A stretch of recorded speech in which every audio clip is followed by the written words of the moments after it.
Hello, vinyl community. Dave the Pickup Artist with you this week with another Psychedelic Sunday. And this week we've got the Vanilla Fudge. It's 1966 and a band called the Pigeons. It was discovered by Atlantic representatives playing at a bar, and they got a deal with ACO Records. One of the deals was they had to change their name. The head, Adam Astrogen, didn't like the name the Pigeons. So they decided to change their name to Vanilla Fudge.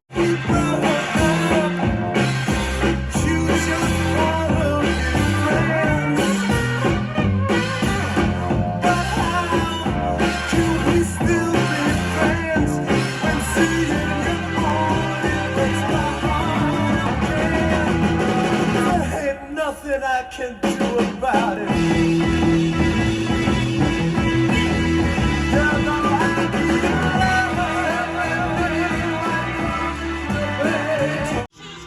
So it's a four-piece band. We've got Mark Stein on organ and vocals.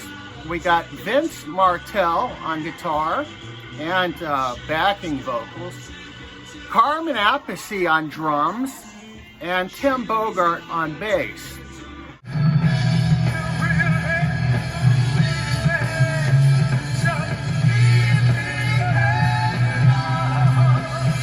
The record went to number 6, and they also had a smash single.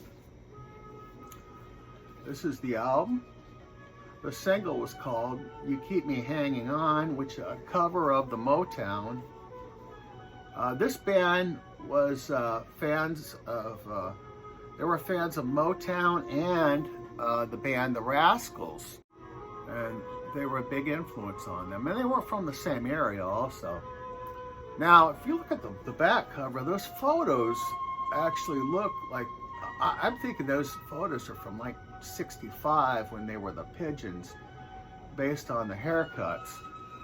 But yeah, it's 1967 now, and they had went to number 6, and they were basically on top of the world. So what did they do? They put out another album, and unfortunately it was terrible. We got The Beat Goes On.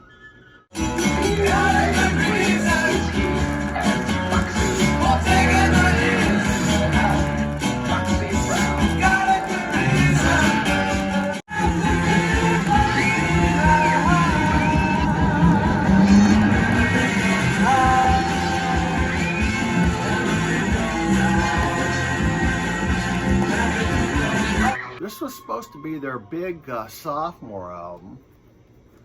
What happened was they left the album in the hands of their producer, manager, a guy by the name of Shadow Morton, and he decided that he wanted to make a avant-garde album. So he had the band lay down some cover tracks and some music, and he added these unnecessary historical speeches, and it's kind of like Revolution Number 9 by the Beatles, only not as good. It's a pretty terrible album. Despite that, it did go to number 17, but there was no single on this. And they wanted to forget it. They wanted to forget it fast, so they did two things. They showed Shadow Morton the door, finally, and they put out their third album, Renaissance.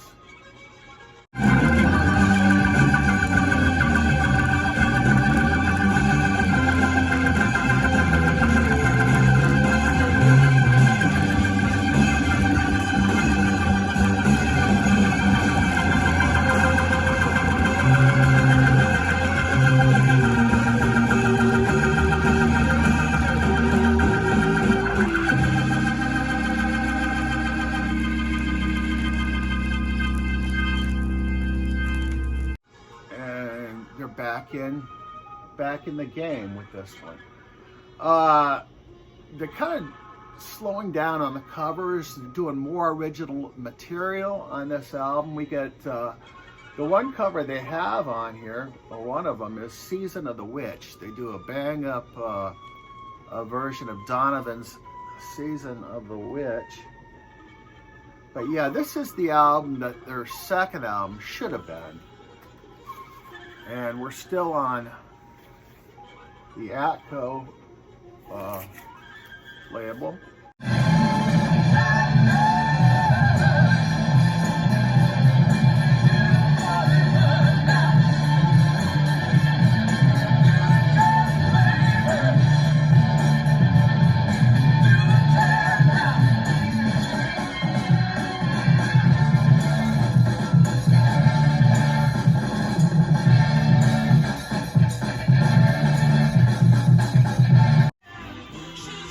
So it's a four-piece band. We've got Mark Stein on organ and vocals. We got Vince Martell on guitar and backing vocals.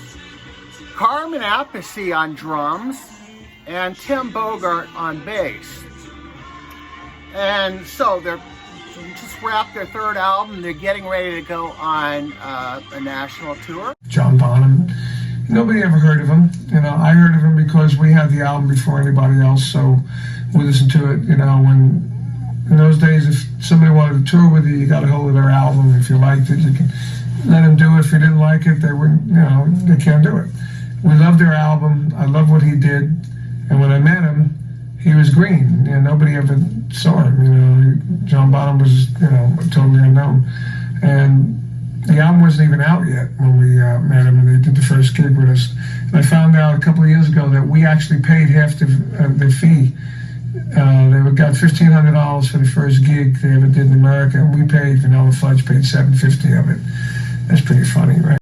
One of the albums was, of course, Led Zeppelin's first album.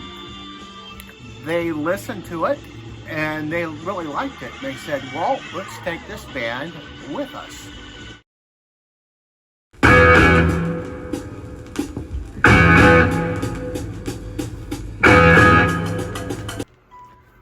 So, December 26, 1968, Led Zeppelin makes their debut in Denver, Colorado, opening for Vanilla Fudge. On some of the dates, they would add the band Spirit from California. Around this time,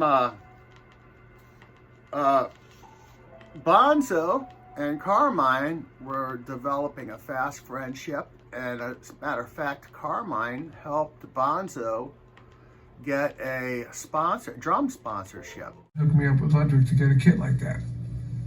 I said, well, let's see what we can do. I remember calling Ludwig saying, this new guy, John Bonham, his group Led Zeppelin, I think they're going to be big. Understatement of 4 decades, yes.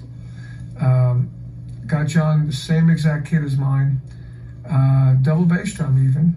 And he did play that double bass drum kit in 1969 when we toured together for the whole summer. And after that, Robert and Jimmy told him it was too much and they got rid of the one bass drum. When they did that, that's what became the Led Zeppelin drum set. The big 26 bass drum, the big front tom, big toms on the side, the 6.5-inch deep snare, and the gong. After the tour, they were revitalized, so they went back in the studio and made Near the Beginning.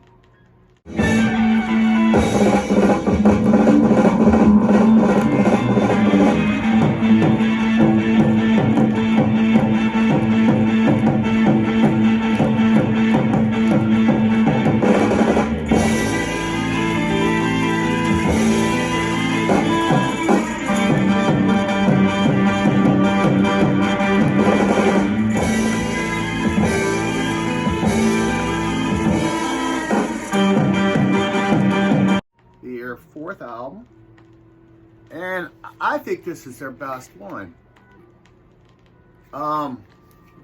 There's only actually 4 tracks on here. It opens with a killer version of Shotgun from Junior Walker and the All-Stars. Then we get a cover of Some Velvet Morning, the Nancy Sinatra, Lee Hazelwood track. I think these guys, this is around the same time that Nancy put out her TV special. I think the guys might have watched them do that on the TV special and decided to cover it. I don't know. Then we get another cool original track, Where Is Happiness, closes out side one. Then on side two, we get a 23-minute jam called Break Song. It's just a killer album. There's not a bad track on it. The weakest track is probably Sun Velvet Morning, and it's a very cool cover. So yeah, this is definitely a keeper if you like the Fudge. So after that, unfortunately, that album didn't really chart very high. They put out one more album called Rock and Roll. This is 1969.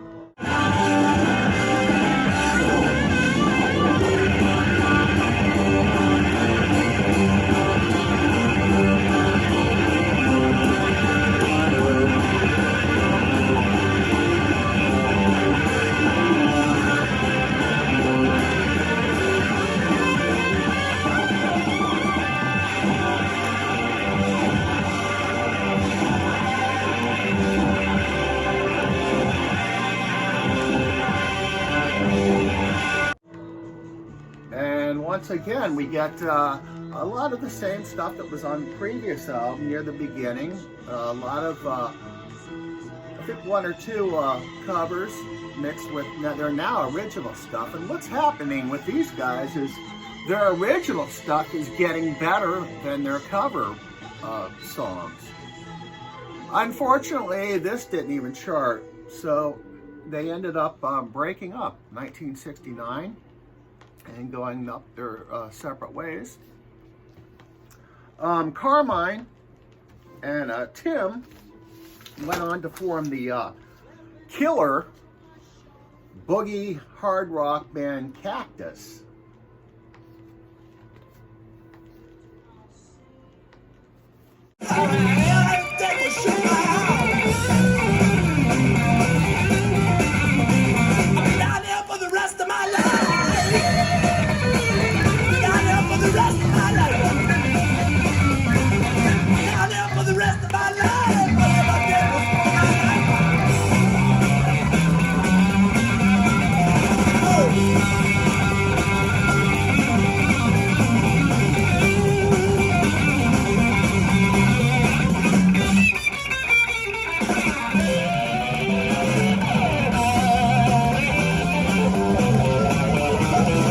This is a band that they'd formed with Jim McCarty, who was in the Detroit Wheels, Mitch Ryder's band, and also Rusty Day on vocals, who was a member of the Amboy Dukes. He played on the Migration album. There's a picture of him. Now, they put out 3 albums with this lineup, and this band was a lot of trouble. They had a lot of run-ins with the cops. And at one point, Appice says they got into a fist fight with none other than Black Sabbath over a bag of pot. And according to Carmine, I think it was Rusty Day was really close to pulling a knife on Ozzy. According to the story I read in, I think it's Louder Sound, I read that in. And yeah, a great album. This is a smoker.